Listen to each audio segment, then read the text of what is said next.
What advice would you give your 15-year-old self if you had the opportunity to be in a time machine and go talk to little Baily? You mean younger Bailey? I'm the same size as I was at 15. I was so serious at 15. I was such a goal freak. I was a goalaholic, and I had fun, but I think I wasn't as flexible with myself as I think a 15-year-old or really anybody under 30 should be. I was so focused on doing what I thought I was supposed to do based on I'm not even sure what. I had this predestined, this is how you succeed at life in my head, and I was just checking off the boxes to get there.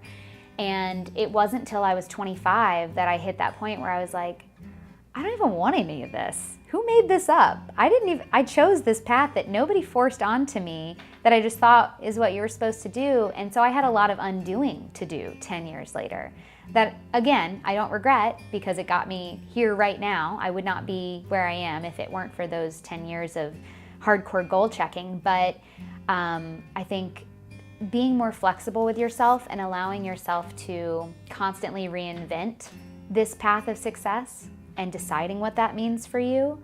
I think teenagers and people in their 20s should be as curious and exploratory as possible, because that's when you're getting to figure out what you're good at and what you're interested in and what you're curious about, which are all clues to helping you figure out what you might be great at as a career and what might really drive you as a career.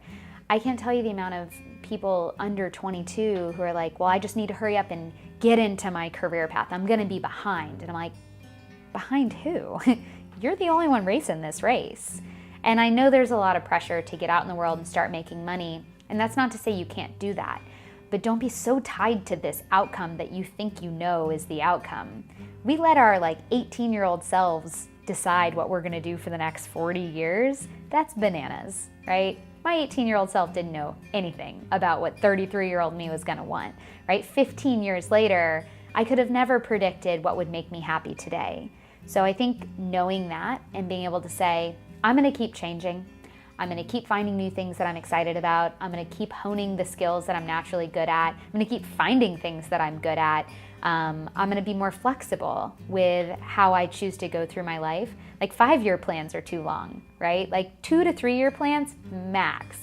Anything could happen, right? So I would tell 15-year-old Baily, just relax, have more fun, see what feels good. Don't worry so much about pleasing people that aren't even there telling you what to do. These people were all made up in my head, but I'm glad she did it because it got me to the place I am, but she could have had a little more fun. Last question is, when it's all said and done, what would you want your legacy to be from all the work that you've done? I've been thinking a lot about this lately. I would love my legacy to be that I helped turn the light switch on for people. And what I mean by that is we all have this potential greatness in us. I believe that. I think everybody has something they can give to the world. I think everybody's got natural talents, whether they know them or not, things that they're inherently better at than other people. And my worry for most people is that they never take the time to dig into what those could be for them. And they just go down a path that was either given to them or, like me, they thought was just the way it was. And they don't uncover those things. And therefore they deny the world what it is that they're here to do. I think, one of my sayings is, what you do doesn't define who you are, what you do defines why you are. And what that means to me is, why are we here? What are we here to contribute? What are we here to fix? What are we here to improve? What are we here to change? And I think your career is the perfect way to uncover that in your life.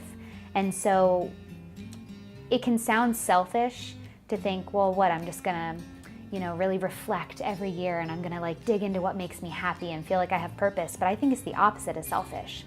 I think if you really give yourself the time to think about what does drive you, what makes you excited, what can you contribute in a way that doesn't even feel like work, and everything feels like work from time to time. But for the most part, what can you provide the world that's gonna be your best self, that's gonna be the highest, best version of you, so that when you leave, things are a little shinier, things are a little better.